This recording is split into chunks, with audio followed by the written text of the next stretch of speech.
Hello everyone. Now that you've had the chance to map out some terrain in your local areas, let's take a closer look at some key concepts for morphology, processes, and analysis. So remember, our focus question for this week is, what can hill slope morphology tell us about the surrounding landscape processes? And remember, morphology means the shape and the structure of a hill slope. So we're asking, what did you notice about the shapes of your hill slope? The steepness, the aspect. And what we need to recognize is that these slope morphologies reflect slope shaping processes. When we talk about these hill slopes, there are a few different ways to describe their geometry, looking at their shapes. We can describe a hill slope in its profile view. And this profile will help influence the velocity of flow, the velocity of erosion and consequently deposition.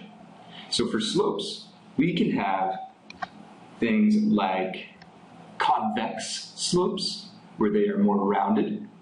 You can have slopes that are straight and relatively flat, and then slopes that are concave in nature. The profile of these slopes will determine what's known as the planform processes of flow. Whether flow goes down the slope is divergent as it splits apart, whether it's planar and it just shears down, or whether it's convergent.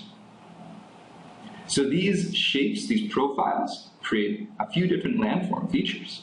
You can come up with what's known as a nose, or a planar slope, or a hollow.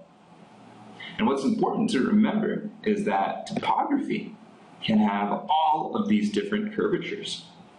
This colored topographic map here shows how these convex slopes really form our ridge lines, right? Whereas concave slopes form on those places of convergence in our drainages. And then planar slopes are mixed in between.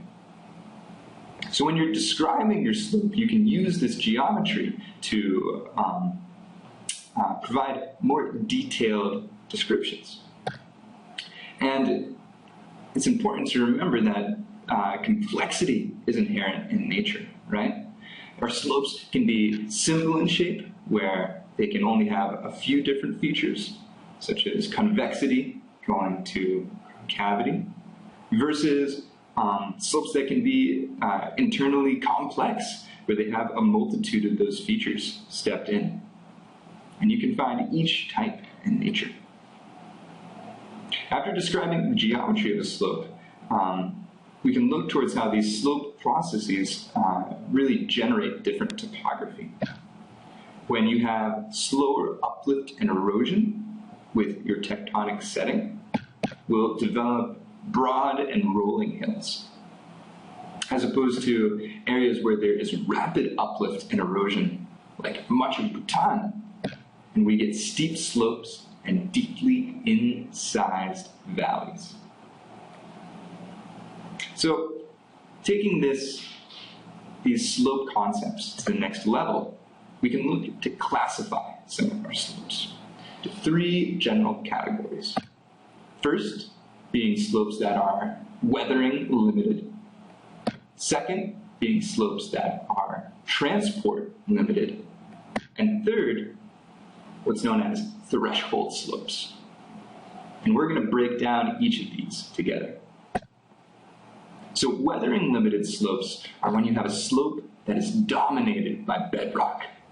And you'll only see these really where that bedrock is exposed. In these types of slopes, soil and material is transported away from the slope as fast as it's weathered. And remember, weathering is the breaking down of rock material. So this means on these types of slopes, soil production is actually slower than the transport rate. These slopes are weathering and removing things quicker than soil is being produced. So as a result, you get these bedrock slopes where the rock is truly exposed, and the steepness of that slope is really related to the rock shape. And then morphology will be related to the underlying rock properties, right? The shape and the structure. On the other end of the spectrum, we have these transport-limited slopes. You can think of these as being hill slopes that are mantled or covered with soils. In these geographic conditions, the rates of soil production equal or exceed the rates of downslope soil movement. And so these profiles will generally steepen downhill, and they'll result with an equilibrium in a convex profile. Remember that shape, that convex shape. These gentle soil mantled slopes. But finally, we come to what's known as a threshold limited slope, which is the next level above the other two. And at these slopes is where the topography has steepened to the point where landslides are now the dominant erosional mechanism. And it's important because this happens when the slopes approaches or cross what's known as a critical angle. We can describe a critical angle as the steepness or angle at which landsliding is both frequent and the dominant transport mechanism. What's interesting about the critical angle is it really rests around this idea of 26 degrees, somewhere between 26 and 30. So slopes that are less than this angle will generally form within the other processes, whereas as slopes reach what's known as the limiting angle between 30 and 40 degrees, they start to hit this threshold category.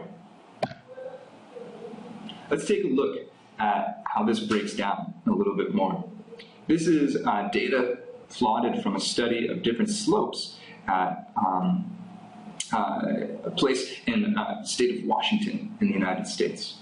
On the y-axis, we have rates of erosion, and on this x-axis, we have the mean slope degree, that local steepness of slope. When these slopes are less than 26 degrees, this erosion increases linearly with slope, as in there's like a slow increase in erosion that really matches how steep a slope is. However, once slopes pass that critical angle between 30 and 40 degrees, right, these landslides become the dominant in what's known as these threshold slopes. So we have high erosion rates that don't depend much on slope steepness. Anywhere here, it's just a little bit of change, and your erosion rate really skyrockets.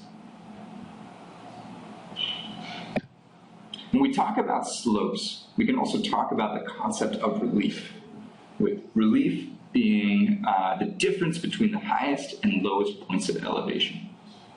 And so typically, we teach this by doing cross-sections across topographic lines. In this case, we could see what's our highest relief and what's our lowest relief. So we have highest relief coming up here to 170. And then if we break down these contour lines, we see they're integrals of 10, likely 10 meters. So up top, we can infer we have 180 versus at the base, 130, 120, this would have to go down to 100, right? And so in this case, our local relief would simply be the highest, 180, minus 100, right, to equal 80 as the relief of this profile. You could say that's the relief of this slope. Another way to describe relief is what's known as mean local relief. And that is relief that's measured within a 5 to 10 kilometer radius of a point or a grid. And you can see the distribution of mean local relief, especially in Bhutan, is just, related to the steepness of our landforms. It's important to notice that with mean local relief, it also reflects this threshold slope processes. So in areas that have mean local relief less than 1,000 meters, the erosion rates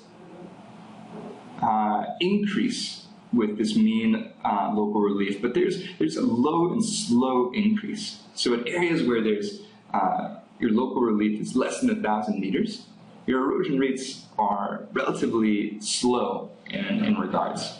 However, once you cross this area of mean local relief, again, in these threshold slope categories, we really see that relief start to skyrocket.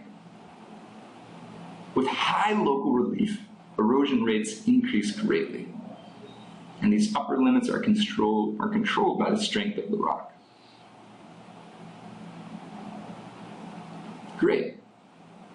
So, as a quick review, the ways to describe your hill slope morphology are twofold. You can talk about the slope's geometry.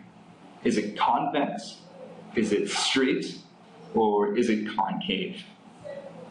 And in that geometry, is it simple or is it complex? And then you can talk about what you classify the slope as.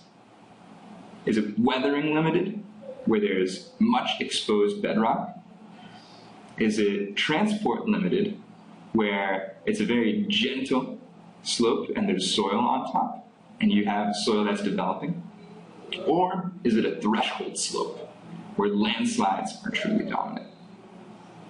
With this short breakdown, we can really begin to discuss some of the observations that we're seeing for our slopes.